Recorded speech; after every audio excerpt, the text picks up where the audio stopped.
So, between my job and graduates program, which, by the way, I finally graduated, I was working on another video about why Marathon deserves to live and the factors that were leading to me believing it will. I still believe that deserves to live, and I still believe it still has some life going into it. But with the recent announcements of Destiny 2 being discontinued, most likely Destiny 3, or at least the early development build that they had, being cancelled, and various other information going on about Bungie, it made me throw away my old script that I was kind of pecking away at for, got a little bit of time, but now I just want to talk about Destiny and give a proper goodbye to this, let's call it my frenemy franchise. And you notice, if you see my first two videos, yeah, we're doing things slightly differently today.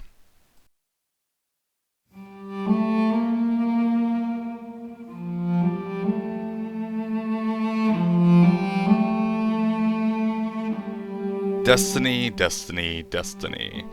So, I played Destiny for around 9 years. I started with The Taken King. Destiny and I have always had, let's call it a weird relationship. I have always hated things about it, but I've always loved the core of the franchise. At first I told myself I wouldn't get into Destiny around year 1 because of so many business practices in year 1 I was disgusted by. So keep in mind, before Destiny, I was a big fan of Bungie's Halo. Halo 3 to me is still a perfect game. Halo Reach is a damn fun time. But leading to the release of Destiny 1, Jason Jones and Marty O'Donnell, two of the masterminds behind those Halo games, were just unjustly fired from Bungie leadership, I should say. So I was also disgusted by business practices of Destiny along with that, with it being a online-only game with major content cut out to be resold to players in the first 2 expansions released in year 1. And keep in mind, by the way, everything that I'm saying is from the perspective of 2014. So Destiny and I definitely got off on a rocky start. With it being 2014, by the way, business practice standards were fairly different than they were nowadays. Nowadays, you can.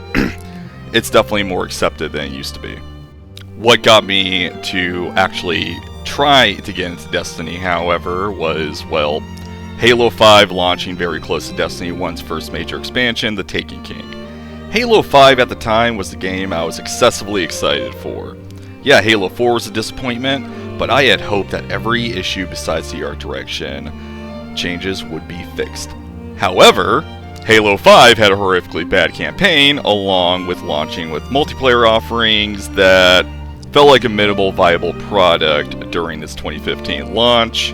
And from a personal standpoint also, I just really was a fan of the movement shooter aspects of it. This occurred as Destiny's community was happy.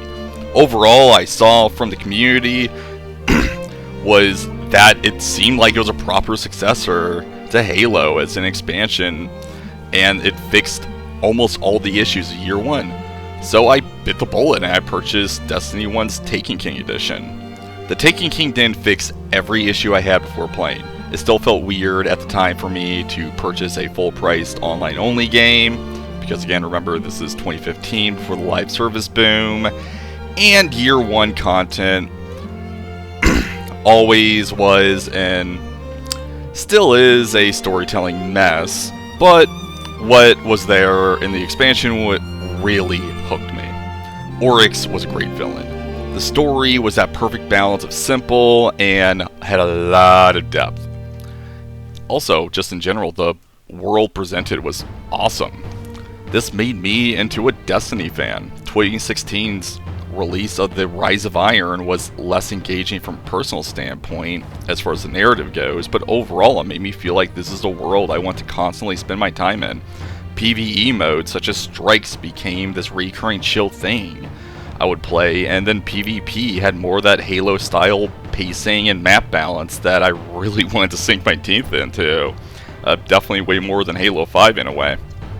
So when Destiny 2 was announced, I was excited. Now, most of Destiny 2 players will be quick to say that launch Destiny 2 was bare bones and hated. I remember people loving the initial release of the game, however, but sentiment soured around the time of the first expansion, Curse of Osiris.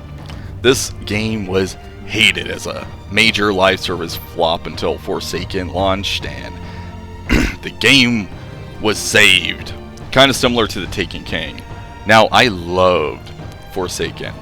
Granted, I enjoyed the Red War campaign that they gave us at launch, and I didn't even hate Curse of Osiris or also the Warmind expansion. But Forsaken was both the moment Destiny 2 was saved as a game, but also, let's say, started creating a heavier, rocky relationship for me with Destiny. Year 1 of Destiny 2 was flawed for many reasons, such as microtransactions and a lack of depth.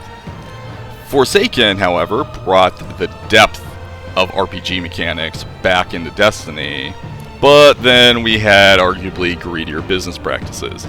Seasonal content, for years following Forsaken, would be monetized to an extent that Destiny turned into this weird frenemy franchise of mine. As I saw various multiplayer games throw away their visual identity, though, and became one-mode games such as Battle Royale, like Apex Legends, which, by the way, I've never really been that fan of Battle Royale. I've enjoyed some games like Apex in spite of them being Battle Royales. Destiny remained that constant for me. I would still get a fun campaign every year with a maintained arena PvP. Despite many horrible things with the series, such as sunsetting the first 2 years of story content, something I'm still pissed off to this day about, Destiny really was that constant throughout a large period of my life. Everything from franchise disappointments to college woes to even breakups, Destiny remained a constant there. So despite all my issues, I can't ever really hate it. That being said, however, after Lightfall was such a disappointment, I just started becoming very apathetic towards Destiny. PvP stopped releasing really any major contents whatsoever. The story was a complete mess for Lightfall, even to the point where major YouTubers like My Name is Bife didn't even know proper major story context. And after trying some of the seasoning content out, I was bored. So I told myself that after the final shape, I would play other games and fully quit Destiny. Then the final shape released. I didn't even think I enjoyed much outside of the first and last missions and the general narrative. I believe I just felt exhausted by the whole experience. This was also not exactly helped by being launched in between two games I genuinely love, Helldivers 2 and Space Marine 2. And yes, they have issues as well, but there's no game that's perfect outside of Halo 3. So at that point in time, I felt like I was done. I did not play Edge of Fate or Renegades when they launched. I only purchased them more recently because of a Humble Bundle, which is why you're seeing Edge of Fate gameplay from me. And also I purchased those expansions in that Humble Bundle out of my own personal curiosity. And I think it also helped that it had a coupon that I could give to a friend of mine to get Marathon way cheaper.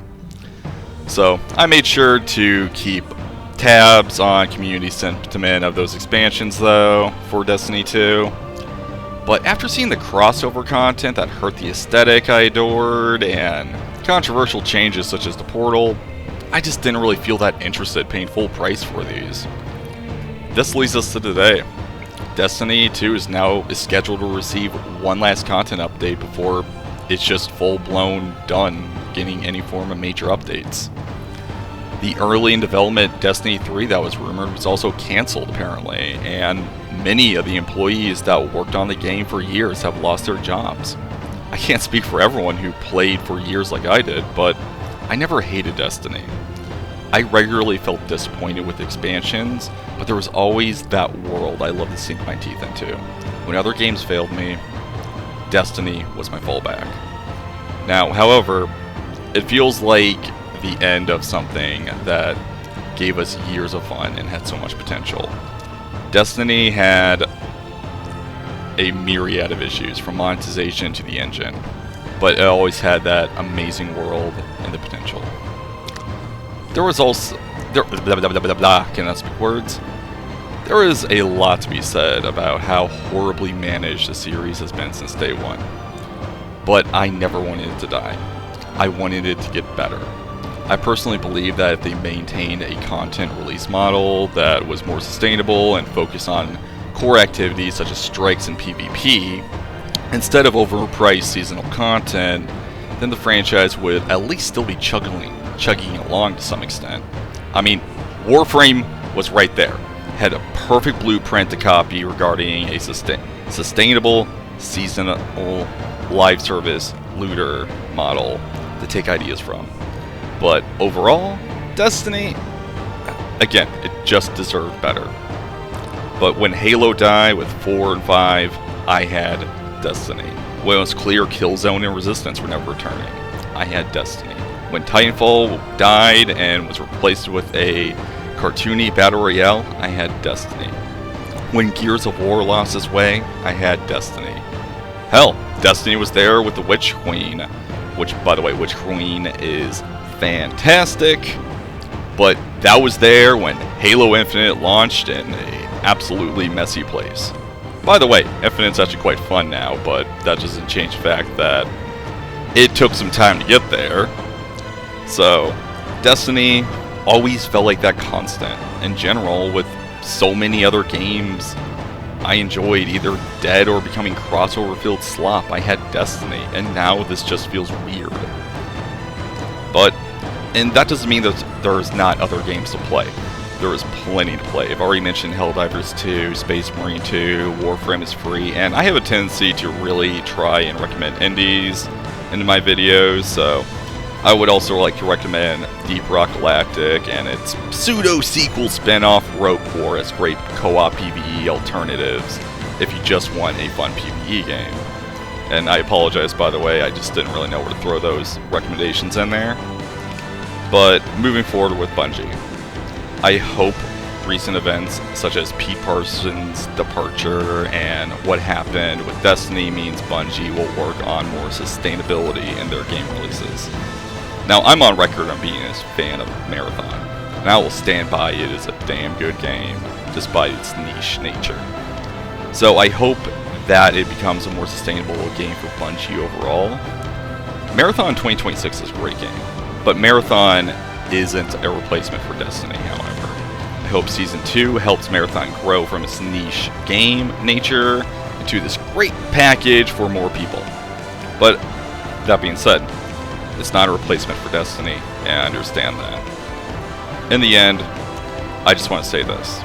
For many people like myself, Destiny was that constant in their lives for years. Again, it got me through quite a few harsh moments in my life, and I can definitely tell with many others. It was there through the pandemic, it was there through, me with college, me with breakups, me with plenty of hellish moments. And that's why I just want to say I hope for the best for everyone affected, both employees and fans. Because Destiny for many years was something special.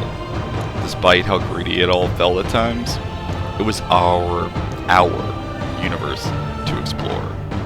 But anyhow, this is Red, and that has been a rant.